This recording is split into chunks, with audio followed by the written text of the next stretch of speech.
നമ്മളിപ്പോൾ ഇലക്ട്രിക് വാഹനങ്ങളുടെ വിപ്ലവത്തിലൂടെയാണ് കടന്നു പോകുന്നത്. എന്നാൽ ഇലക്ട്രിക് കാറുകളെക്കാൾ മികച്ച വെറും 5 മിനിറ്റിനുള്ളിൽ ഇന്ധനം നിറച്ച് 600 കിലോമീറ്ററിലധികം ഓടിക്കാൻ കഴിയുന്ന മറ്റൊരു സാങ്കേതിക വിദ്യയുണ്ടെന്ന് പറഞ്ഞാൽ നിങ്ങൾ വിശ്വസിക്കും. സൈലൻസറിലൂടെ പുകയ്ക്ക് പകരം കുടിക്കാൻ കഴിയുന്ന അത്രയും ശുദ്ധമായ വെള്ളം മാത്രം പുറന്തള്ളുന്ന ഹൈഡ്രജൻ കാറുകളെ കുറിച്ചാണ് ഞാൻ പറഞ്ഞു വരുന്നത്. എന്താണ് ഈ ഹൈഡ്രജൻ കാറുകൾ? എന്തുകൊണ്ടാണ് ഇവ ഇലക്ട്രിക് കാറുകളെക്കാൾ മികച്ചതെന്ന് പറയപ്പെടുന്നത്? ഹൈഡ്രജൻ കാറുകളെ നമ്മൾ FCEV അഥവാ ഫ്യൂവൽ സെൽ ഇലക്ട്രിക് വെഹിക്കിൾസ് എന്ന് വിളിക്കുന്നു. ഇവയും യഥാർത്ഥത്തിൽ ഇലക്ട്രിക് കാറുകൾ തന്നെയാണ്. എന്നാൽ ഇവയിൽ വലിയ ബാറ്ററികൾക്ക് പകരം ഒരു ഫ്യൂവൽ സെല്ലാണ് ഉള്ളത്. ഈ സെല്ലിനുള്ളിൽ വെച്ച് ടാങ്കിലെ ഹൈഡ്രജനും അന്തരീക്ഷത്തിലെ ഓക്സിജനും തമ്മിൽ രാസപ്രവർത്തനം നടക്കുകയും അതിലൂടെ വൈദ്യുതി ഉണ്ടാവുകയും ചെയ്യുന്നു. ഈ വൈദ്യുതി ഉപയോഗിച്ചാണ് കാർ ഓടുന്നത്. ഇതിന്റെ ഏക ബൈ പ്രോഡക്റ്റ് എന്ന് പറയുന്നത് ശുദ്ധമായ ജലബാഷ്പം അഥവാ വാട്ടർ വേപ്പർ മാത്രമാണ്. അതായത് പരിസ്ഥിതിക്ക് ഒട്ടും ദോഷമില്ലാത്ത ഒരു സാങ്കേതിക വിദ്യ. ഇലക്ട്രിക് കാറുകൾ നേരിടുന്ന പ്രധാന വെല്ലുവിളികൾ എന്തൊക്കെയാണ്? ഒന്ന്, ചാർജ് ചെയ്യാൻ എടുക്കുന്ന സമയം. രണ്ട്, വലിയ ബാറ്ററികളുടെ ഭാരം. എന്നാൽ ഹൈഡ്രജൻ കാറുകൾക്ക് ഈ രണ്ട് പ്രശ്നങ്ങളുമില്ല.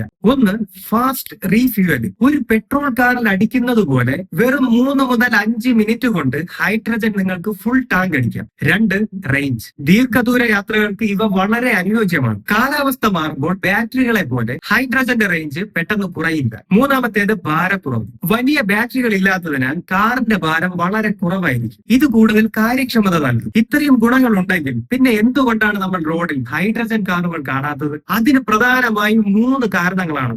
ഒന്നാമത്തേത് ഇൻഫ്രാസ്ട്രക്ചർ. ഹൈഡ്രജൻ പമ്പുകൾ നിർമ്മിക്കുന്നത് വളരെ ചിലവേറിയ കാര്യമാണ്. ഇന്ത്യയിൽ ഇതിന്റെ തുടക്കമേ ആയിട്ടുള്ളൂ. രണ്ടാമത്തേത് കാര്യക്ഷമത. കറണ്ട് ഉപയോഗിച്ച് വെള്ളത്തിൽ നിന്ന് ഹൈഡ്രജൻ ഉണ്ടാക്കി അത് ട്രാൻസ്പോർട്ട് ചെയ്ത് വീണ്ടും കാറിൽ വെച്ച് കറണ്ടാക്കി മാറ്റുമ്പോൾ വലിയൊരു ശതമാനം എനർജി നഷ്ടപ്പെടും. മൂന്നാമത്തേത് വില. ഹൈഡ്രജൻ നിർമ്മാണവും ഈ കാറുകളുടെ വിലയും നിലവിൽ ഇലക്ട്രിക് കാറുകളെക്കാൾ കൂടുതലാണ്. ചെറിയ കാറുകളിൽ ഇലക്ട്രിക് കാറുകളാണ് മുന്നിലെങ്കിൽ വലിയ ട്രക്കുകൾ, ബസ്സുകൾ, കപ്പലുകൾ എന്നിവയുടെ ഭാവി ഹൈഡ്രജനിലായിരിക്കും. ടൊയോട്ടോ മിറായ്, ഹ്യൂണ്ടൈ നെക്സോ തുടങ്ങിയ കാറുകൾ ഇന്ന് വിപണിയിലുണ്ട്. Indian government National Green Hydrogen Mission പ്രഖ്യാപിച്ചു കഴിഞ്ഞു. റിലയൻസും അദാനിയും ടാറ്റയും ഹൈഡ്രജൻ മേഖലയിൽ വലിയ നിക്ഷേപമാണ് നടത്തുന്നത്. വരും വർഷങ്ങളിൽ നമ്മുടെ KSRTC ബസ്സുകൾ പോലും ഹൈഡ്രജൻ ഓടുന്നത് നമ്മൾ കാണാൻ കഴിഞ്ഞേക്കും. ഈ സാങ്കേതിക വിദ്യയെ കുറിച്ചുള്ള നിങ്ങളുടെ അഭിപ്രായം താഴെ കമന്റ് ചെയ്യും. Have a good day. See you later.